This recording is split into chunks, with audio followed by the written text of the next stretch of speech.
Hola, mi nombre es Carlos Bedoy y les doy la bienvenida a otra edición de Mesa Política, un programa producido por la Asociación Otra Mirada en colaboración con nuestraamérica.tv.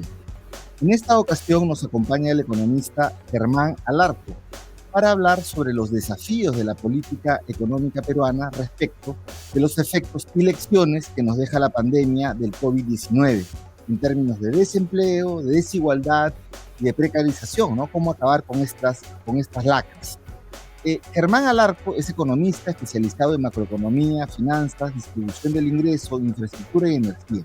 Ha sido jefe del Centro Nacional de Planeamiento Estratégico de Plan, entre otros varios cargos que ha desempeñado en la administración pública y también en la academia. De hecho, actualmente es profesor investigador de la Escuela de Posgrado de la Universidad del Pacífico y acaba de ser designado por el gobierno peruano de Pedro Castillo Terrones para integrar el directorio del Banco Central de Reserva del Perú. Además de ser un profesional bastante calificado, Germán es un economista con orientación progresista y de izquierda. Sus estudios, investigaciones, libros, columnas y entrevistas a lo largo de su larga trayectoria así lo confirman, así que nos da mucha alegría que ahora esté en el directorio del BCR. Bienvenido, Germán, y muchas gracias por estar aquí en Esa Política. Muchas gracias a ti, Carlos. Muchas gracias a Otra Mirada por invitarme. Ya creo que esta es la tercera vez en que participo en la mesa después de algunos meses. Me someto a tus preguntas. Gracias. Claro que sí, muchas gracias por estar aquí. Bueno, has publicado, estás desarrollando además, bueno, dos recientes investigaciones, dos recientes estudios en los que te has centrado en analizar el porqué de los efectos tan grandes de la pandemia en el Perú. Y en las salidas también te has propuesto salidas a la emergencia, relanzando la economía en un horizonte de 10 años, ¿no? A propósito de elecciones, de tendencias, de brechas que se abren y cómo se deben cerrar. El primero de estos estudios se llama Trabajo y Justicia Social, Desigualdades como Origen y Resultado de la Pandemia del COVID-19, Análisis y Propuestas, que ha sido publicado recientemente por la Fundación Ever. Y el segundo trabajo es COVID-19, Desempleo, Desigualdad y Precarización en el Perú 2020-2030 en alianza con Oxfam, ¿no? En ambos estudios que he estado revisando, critica fuertemente la política económica neoliberal que se ha aplicado en las últimas décadas en el Perú y plantea salidas basadas, entre otras herejías, en mejores salarios, ¿no? A propósito de que ahora ya que ha demostrado los premios Nobel que se han dado de economía a 3 estudiosos economistas, bueno, han desmontado de que el salario más bien cree desempleo, ¿no? Eso lo veremos más adelante. También haces proyecciones, ¿no? De cómo sigue el Perú, si sigue las tendencias anteriores o si cambia de tendencias. Eso lo vamos a ver ahora. Entonces, la primera pregunta, Germán, ya para no ser tan larga la introducción, es: ¿cómo la pandemia ha generado más desigualdad en el Perú?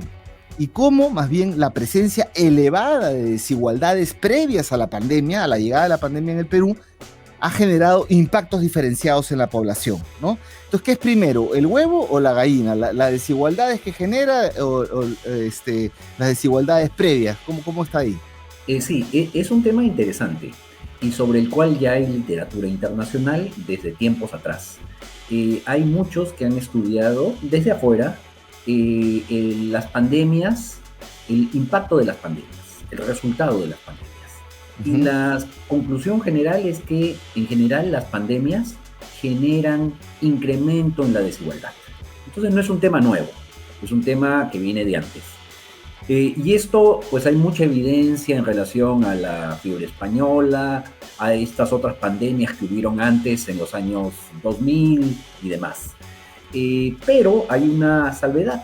Cuando las pandemias son tremendamente graves, como la peste negra en el siglo XIV, generan tal mortandad, porque efectivamente la peste negra mató casi a 1/3 de la población, entre 25 y 30% de la población. Las muy grandes, sí reducen la desigualdad. Pero en una pandemia menor, la desigualdad tiende a crecer como resultado de esta. Eso marca la literatura, pero la literatura también analiza el circuito contrario, ¿sí? Cómo las desigualdades, ¿sí? Y eso es lo que hemos tratado de, digamos, contrastar con datos en el caso del Perú y América Latina, cómo las desigualdades previas generan efectos más negativos en la desigualdad. Esto, por ejemplo, lo trabajamos en el documento analizando qué ha pasado con la lamentable incidencia de fallecidos por cada 100.000 habitantes en 19 países de América Latina. Y lo trabajamos también en todas las regiones del país, con la data oficial que existía al momento. ¿Y qué resulta? Que el principal elemento explicativo de la mortandad es las desigualdades. Ujú. ¿Y qué variable económica en concreto? Lo que sería el índice de desarrollo humano normal menos el índice de desarrollo humano corregido por desigualdad, que incluye las desigualdades económicas, educativas y sanitarias. Y esa es la principal variable que explica la incidencia de fallecidos en estos 20 países de América Latina y en nuestras diferentes regiones. Esto es, las regiones más desiguales son las que han tenido más fallecidos. Los países más desiguales de América Latina son los que han tenido una mayor incidencia de fallecidos. Esto es, Carlos, hay un canal en doble vía. Pandemias generan desigualdad, de acuerdo a información histórica, salvo las pandemias tremendamente graves, y al revés, las desigualdades son el primer factor explicativo de la mortandad en las pandemias. Y de ahí tú le sumas otras variables explicativas. En el estudio de la EBER, que ya está publicado ahí en la página de Otra Mirada, se evalúan 60 variables. Y en el Perú, que resulta, por ejemplo, que la principal variable explicativa de la mortandad es la desigualdad, la diferencia en los IDHs. Y lo segundo es, por ejemplo, las poblaciones el que tenga mayores poblaciones de 65 años con comorbilidades, o las regiones que tengan una mayor tasa de desempleo, o las regiones que tienen, hay un indicador del INEI, de percepción de gobierno regional y local más negativo, o las que tienen menores niveles de educación y menores niveles relativos de atención de salud. Entonces yo creo que es interesante. Es decir, hay un elemento central que es la desigualdad para explicar la incidencia de fallecidos, y de ahí se suman otras variables, como población mayor de 65 años, especialmente con comorbilidades, población menos educada, población con menor capacidad de ser atendida, en términos de número de camas por región, etcétera, ¿no? Entonces, la desigualdad, la pandemia origina desigualdad, pero también las desigualdades generan los efectos más catastróficos en términos de una pandemia. Mira, qué interesante esto, Germán, que colocas, porque cuando tú señalas, pues, las causas que generan el mayor impacto, y el Perú ha tenido el impacto mayor, con los indicadores que ha señalado, en el número de muertes. Además, nuestro PBI también se derrumbó completamente, la economía, el desempleo, lo vemos en las calles, ¿no? Lo vemos en las calles, y eso es a la vista, ¿no? Es a la vista, cualquiera lo puede notar. La mayor responsabilidad, más que el virus, es las políticas públicas previas o la ausencia de estas, ¿no? Así es. Entonces, es un tema que nos debe hacer reflexionar, que nos debe hacer pensar en la estructura, el funcionamiento del Estado, de la administración, la toma de decisiones y la orientación, sobre todo, la orientación de las políticas, que espero, y que más bien ahora, en este nuevo gabinete de Mirta Vázquez, espero que empiece una transformación en ese aspecto, ¿no? Un comentario sobre esto, sí, Carlos. Sí. Cuando uno ve el origen de la pandemia, el origen es un origen ecologista. Efectivamente, el hombre invadió los terrenos de los animales, destruyó hábitats que no eran de los humanos, y de ahí el origen, digamos, técnico, primera variable. Pero la segunda variable que reconocen muchos autores que están reseñados es el neoliberalismo. El neoliberalismo que elitizó la salud, que convirtió este derecho a la salud pública en un derecho efectivo para pocos y un mal derecho con mucha poca calidad para muchos. Entonces son dos causas: la causa ecologista, por nuestra afán continuo, voraz de de invadir territorios que no son los nuestros, y lo segundo, este neoliberalismo que redujo las posibilidades de atención médica para grandes segmentos y de calidad para grandes segmentos de la población, ¿no? Entonces, van por dos sentidos, ¿sí? Ahí hay que cambiar todas las reglas para preservar la vida, ¿no? Hay que realmente cambiar el rumbo. Y en ese aspecto, todavía en la parte del diagnóstico, en estos estudios que tú haces, ¿cuáles son los principales impactos ya en el mercado de trabajo? Porque las primeras noticias de la pandemia fue que en Lima se habían perdido la mitad de los empleos formales. Yo recuerdo una cifra, una noticia de eso en 2020. Claro, siempre más impactando en las mujeres, que son las que más impactan cuando pasan estas crisis, el trabajo de las mujeres, además que se recargan con trabajo, además, de los cuidados, el cuidado de la salud, la educación y todas las ollas comunes, la cuadro, quíntuple jornada, ya están. Pero ¿cuáles son los principales impactos en el mercado de trabajo peruano que nos deja la pandemia? Un tema importante. Si uno examina la evolución de la producción con la evolución del mercado de trabajo, de la población ocupada, en la pandemia se perdieron 2.5 millones de empleos. Ahora se siguen estando perdidos 600.000, 700.000. Vemos en niveles de producción, ya estamos en los niveles del 2019, pero la brecha en términos de buen empleo y de empleo en general sigue estando baja. Y no solo eso, los ingresos de los trabajadores están 20% por debajo de los niveles previos de la pandemia, a pesar de que la producción se ha recuperado. Entonces hay un desfase impresionante en términos de empleo, en términos de ingresos. ¿Y qué ha pasado? Lo que ha pasado es que ha aumentado muchísimo la población, no tanto el desempleo, se aumentó mucho, pero lo que aumentó es la población económica inactiva.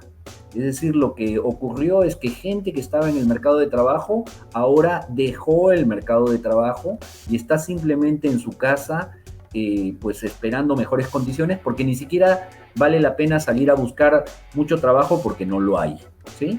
Eso es en el corto plazo. Y en temas de la desigualdad también hay unos resultados lamentablemente negativos. Y lo vemos a nivel peruano y a nivel internacional.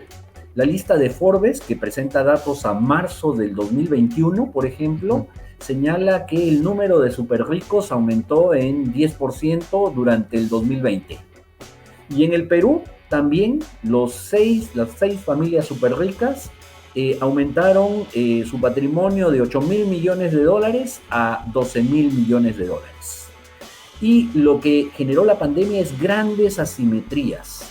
Es decir, mientras que los trabajadores que mantuvieron empleo perdieron un poder de compra promedio del 11%, hay segmentos de la población que es dueños de capital. Si tenías acciones, por ejemplo, en Nasdaq, en Estados Unidos, durante la pandemia el valor de las acciones de Nasdaq subieron 35%. Y la Bolsa de Valores de Nueva York subió 5%. Un segmento de acciones de la Bolsa de Valores peruanas también subió, el resto perdió. Pero los rendimientos que obtuvieron fueron todavía positivos en términos reales.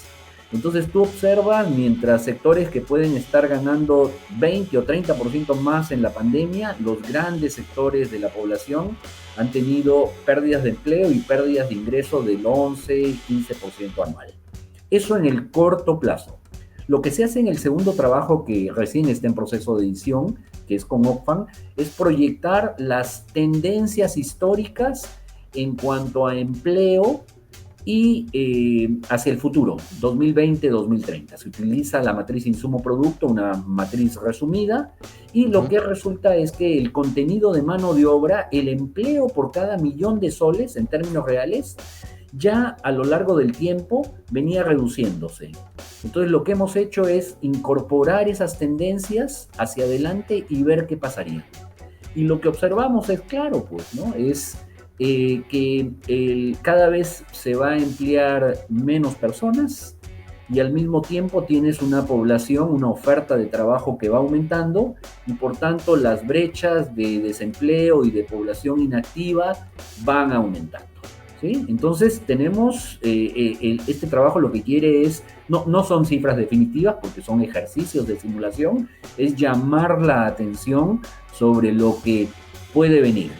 Y un comentario, Carlos, cuando uno observa, y hay información y literatura sobre esto muy reciente, el número de robots industriales, esta es información de la Federación Internacional de Robótica, mientras que el producto cayó en 4,5%, el producto mundial, el número de robots industriales aumentó 7%. Y hay varios trabajos en esta línea, todavía, digamos, iniciales, que están incidiendo a que esta pandemia, efectivamente, en el lado bonito, aumentó el uso de las tecnologías de información, nos benefició a nosotros o no nos perjudicó a los que podemos trabajar a distancia, pero los trabajadores directos en actividades rutinarias son cada vez sustituidos por máquinas o por inteligencia artificial. Y eso aún en el Perú. Este año, Anglo American sacó un reportaje sobre camiones autónomos para la mina Quillabeco. Se ve muy bonito, ¿sí? Y sale una trabajadora diciendo, sí, ya vamos a tener camiones autónomos, sin choferes. Y hay un gran centro de control. Sí, pero ¿y el impacto de eso sobre el empleo? ¿Sí? Claro, sobre el chofer y el chofer, y que además consume en el restaurante local, y bueno, una serie de encadenamientos que genera, o de, sin decir encadenamientos, redes de solidaridad, redes de cooperación que se dan, ¿no? Así es. Es decir, es un futuro, lamentablemente, y esto lo marcan hasta los mismos economistas ortodoxos, un Acemoglu, que es el gurú del crecimiento, que dice que hay que tener cuidado en esto que se viene, que tiene elementos muy positivos, obviamente, todas las mejoras en salud, y qué bueno que se pueden dar con el cambio tecnológico, pero si reducimos mano de obra de procesos productivos, ¿quién va a consumir? Como tú bien dices, ¿no? Claro, ya, entonces todo cambió. Y tus dos estudios lo ponen en negro sobre blanco y lo proyectan al Perú, ¿no? Así es. Todo cambió, se han abierto más brechas, acá las has descrito muy bien. Mientras se ha perdido empleo y gente que ha salido de la PEA, hay otros que más bien siguen ganando plata, o mucha más plata, y se vuelven más millonarios, ¿no? Los mil millonarios, ¿no? Has señalado también el ejemplo de familias peruanas y tal. Y de otro lado, nuevas tendencias en el empleo. Entonces, todo cambia. Y si todo cambia, no puedes aplicar la misma política para todos los escenarios, para todos los contextos. Entonces, la política que hemos venido aplicando en el Perú, ergo, ya no es viable, ya no va a servir. Entonces, tenemos que discutir, por ejemplo, de cosas, ¿no? Como impuestos, reformas tributarias que se están planteando, pero impuestos a los ricos, impuestos a la riqueza, ¿no? Que a veces se asusta a la clase media por eso, ¿no? Tú de ahí en uno de tus trabajos señalas que no hay que darle más impuestos subirle los más impuestos a la clase media, vía predial o tal, sino impuestos al patrimonio directos y sobre la riqueza, sobre la gran renta. Pero la gente se araña, ¿no? Al mismo tiempo que sale el tema de los papeles de Pandora, como los ricos esconden su plata, ¿de quién la esconden? De los fiscos, de las administraciones tributarias. De las autoridades tributarias. Por eso le esconden, ¿no? Por eso se gastan $20,000, $30,000 en constituir offshore, ¿no? Porque cuesta, ¿no? Eso no lo puede constituir cualquier persona, cuesta para esconder millones de dólares por ahí. También está el tema de renta básica, entonces, nuevamente, explorar la renta básica. Si ya no vas a trabajar, tiene que haber una renta básica, ¿no? Y salirnos de este esquema de que no, que eso es para los ociosos y tal, pero, digamos, tenemos que salir de la caja, ¿no? También es el tema, muchos temas más ahí. Entonces, yo te pregunto, porque también estaría el tema de emisiones controladas, aumento de salarios, o sea, es como cambio de paradigma, ¿no? ¿Cuál es la política económica entonces que se debe implementar en el Perú? Así es. Mira, Germán Alarco no inventa. Simplemente me voy en este caso, en realidad en ambos documentos se revisan más autores, más propuestas. Voy a comentar dos. La primera es la del Foro Económico Mundial. El documento se llama en español El Gran Reinicio. ¿Y qué plantea el Foro Económico Mundial de Davos, Suiza, que integra pues a los empresarios más grandes del mundo, a los políticos? Plantea una estrategia basada en dos elementos. En la transición ecológica, tema uno, y el segundo en la reducción de las desigualdades. Es decir, para los grandes empresarios del mundo, el tema de las desigualdades es un tema número uno de la agenda. No es como en el Perú, que el tema es simplemente pobreza, ¿no? Obviamente no hemos comentado los impactos de la pandemia sobre pobreza, ¿no? Pero ese es otro tema, ¿no? El segundo documento que quiero mencionar y que recomiendo mucho se llama el de la recuperación transformadora. ¿Quién plantea la recuperación transformadora? La CEPAL, Naciones Unidas. ¿Y qué nos está diciendo? Que hay que trabajar, y creo que eso falta en el Perú, el corto plazo con el mediano y largo plazo. No es como dicen algunos que hay que atender las urgencias y punto. La urgencia sanitaria, económica y social y punto. No, se tiene que trabajar lo urgente, lo sanitario, económico y social, y al mismo tiempo trabajar en los temas estructurales de nuestras economías. Esto es, ¿qué dicen estos autores? Que la política monetaria y fiscal anticíclica no son suficientes y que la política fiscal ambas tienen límites y que hay que trabajar en la diversificación productiva. Hay que trabajar en reducir, como se dice, la propensión a importar. Hay que producir más localmente para generar más empleo, más ingreso, más demanda, más producción. Un tema interesante es que en la propuesta de recuperación transformadora, que yo retomo mucho, para suerte de nosotros, Pedro Franque, cuando estuvo en esta reunión primero en México, se reunió con la secretaria ejecutiva de la CEPAL, ojalá que se lleguen a acuerdos concretos. Y los tres puntales son las tres cosas que son importantes. Hay que avanzar en la transición ecológica, segundo, la reducción de las desigualdades, y en el caso de América Latina hay que hablar de la diversificación productiva. Has comentado un tema, el tema del salario universal. Yo no soy yo creo que esto es más bien para las economías más desarrolladas. Yo lo que hablo es los derechos sociales, que lo habla la CEPAL, universales. Es decir, la salud, la educación buena, de calidad para todos. Gratis. Y así es, ¿sí? Entonces, es una forma diferente al salario único universal. Yo obviamente creo en los programas de empleo mínimo, contratar mucho personal para realizar mejoras en la habilitación urbana, habilitación rural. Eso es fundamental.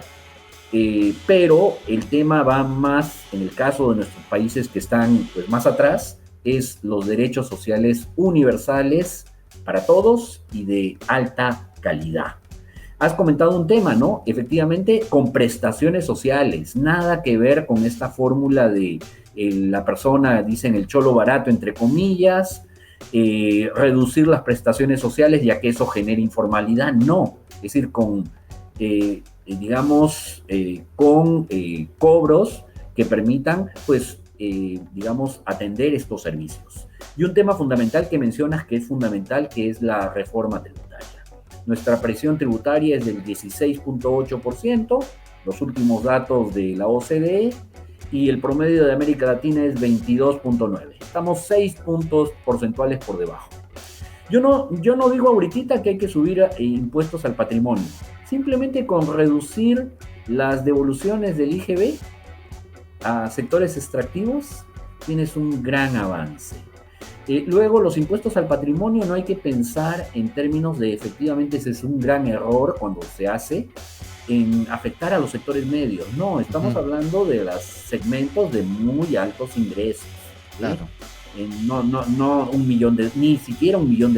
Hablamos del que tiene 10, 20, 30 o 50 millones de dólares para arriba. ¿Sí?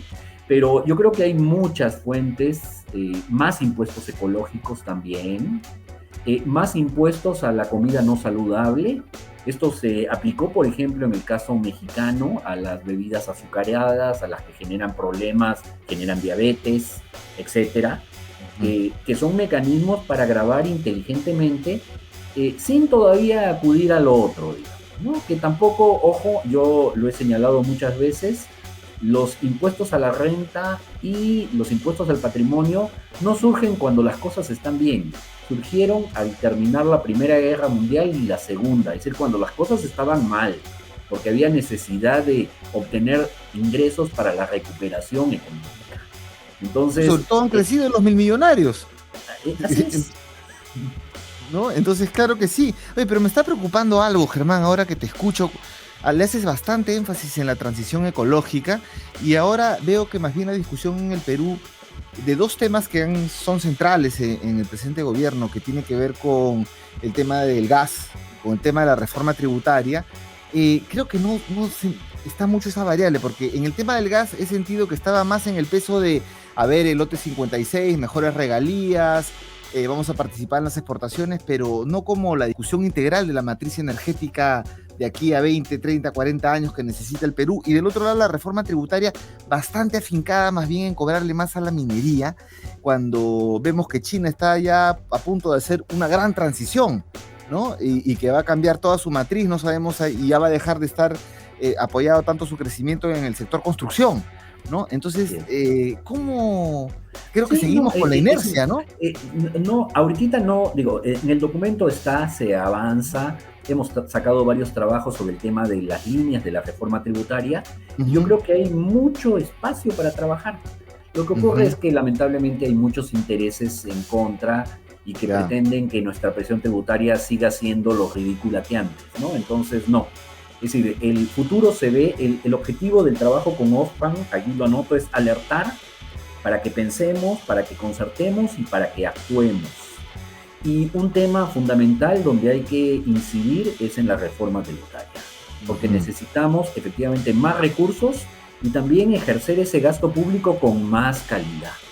Las necesidades que se nos vienen adelante, aquí en 2 años, 3 años, 4 años, son gigantes. Si no tenemos un Estado con recursos que sea capaz de reducir estas brechas que se han abierto y que no se van a cerrar, esa es mi lamentable proyección, la cosa puede explotar en términos sociales, políticos y económicos. Y estamos siempre al borde del precipicio. La idea es que reflexionemos, y un tema central es que necesitamos un Estado con recursos. Y para eso hay que construir también un nuevo acuerdo social. Yo no hablo ni nunca dije, y a la gente, mucha gente de ambos lados me criticaba, yo siempre he hablado de la necesidad de ajustar nuestra constitución política. Lo que debe hacer el presidente es constituir de manera inmediata una comisión como la Comisión Paniagua para establecer los lineamientos de esta reforma de la constitución política y llevarlo a la discusión, llevarlo al Congreso con el acuerdo nacional, partir como en Chile de las demandas de la gente. Y este asunto de la asamblea es la forma, pero yo no creo, decir, avancemos en el otro camino, porque necesitamos crear un nuevo consenso sobre los nuevos balances entre economía, Estado, mercado, y actuar en consecuencia, que es actuar con una política tributaria que nos permitan los recursos para evitar pues estos grandes problemas que se nos vienen ya encima, ¿no? Sí, colocas varios temas, Germán, en realidad ya no tenemos mucho tiempo, sí, pero colocas tantos temas, efectivamente, pues, ¿no? Se debe avanzar en las reformas constitucionales, de repente no hay las condiciones para una asamblea, las condiciones políticas, pero sí hay que avanzar en las reformas, ¿no? El artículo 60, 62, 66 y últimamente el 84 también. Así es. Chile ha avanzado desde, va convergiendo. Partieron desde cabildos. Claro. Recogiendo lo de la gente, y ahora en el caso peruano recojamos lo de la gente, trabajemos, integremos, y aquí está. Claro, avanzamos a reformas. Yo estoy de acuerdo, muy de acuerdo con eso, y también estoy de acuerdo cuando dices que es la base de la gobernabilidad, de la democracia, de la estabilidad, ¿no? No puede ser, pues, no hay justicia social sin justicia fiscal, no hay democracia sin justicia social. Efectivamente, ese es también parte de la crisis. Para terminar, Germán, sobre el tema de dos cositas, ¿no? Sobre el tema de salarios, ¿no? Esto quiero hacer énfasis, porque el Premio Nobel de Economía que se acaba de otorgar a 3 académicos que radican en Estados Unidos, ¿eh? No es que estén, digamos, más ni menos que el país capitalista por excelencia. David Cart, Joshua Angris y Guido Imbens, ellos han demostrado que es falsa la creencia de que el aumento del salario mínimo es inconveniente porque supuestamente alentaba el desempleo. Ellos con estudios, con correlaciones, con estudios comparados de además de décadas, demuestran que toda la experiencia, la evidencia empírica niega eso. ¿Cómo lo ves tú? Yo coincido totalmente. Hay muchos economistas, hasta el propio Stiglitz, que van en la misma dirección. El salario es solo un componente de las decisiones empresariales. Y el salario es al mismo tiempo, en la lógica neoclásica solo es un costo de producción. En la lógica keynesiana, post-keynesiana, es un costo, pero es fuente de ingresos, demanda y producción. Y en ese sentido, pues sí, se entienden los resultados de estos estudios y la importancia de no pretender la política, entre comillas, del cholo barato. De lo que se trata, al contrario, es generar poder de compra para generar mayor demanda, mayor producción y mayor productividad. Y esa política de cholo barato más bien nos ha llevado a mayores impactos de la pandemia, ¿no? Eso tú lo estás demostrando. Así es. Ya, la de salida, Germán, y ya no te quito más tiempo, tus expectativas y cómo ves el nuevo gabinete de Mirta Vázquez. Yo lo veo positivo, es un gabinete dialogante, yo creo que se abren oportunidades de mejora. La idea es siempre pensar en el manejo de las urgencias de corto plazo, económicas, sanitarias, sociales, pero al mismo tiempo ir trabajando de manera ordenada dentro del marco de la ley en lo que serían las reformas estructurales, institucionales, regulatorias. Y pensando siempre que hay tendencias y riesgos que se están produciendo en el mundo al cual hay que mirar y sobre las cuales hay que actuar. Es decir, porque el mundo avanza y nosotros no nos quedamos. O el mundo, avanzamos con el mundo o el mundo nos arrasa. Y eso hay que evitar. Así es. Bueno, te agradezco mucho, Germán, por estas reflexiones. Hay mucho más que conversar. Estamos expectantes de la publicación de este nuevo estudio de COVID-19, desempleo, desigualdad y precarización en el Perú 2020-2030. El otro está muy bueno, lo pueden encontrar en la página de Otra Mirada. Y bueno, gracias, Germán. Muchas gracias. Gracias a ustedes, gracias, Carlos, y será otra oportunidad para seguir dialogando. Así es. Muchas gracias, amigos y amigas que nos ven, y con nosotros será hasta otra oportunidad. Entren a la página de otramirada.p para encontrar esta información y muchísima más. Gracias.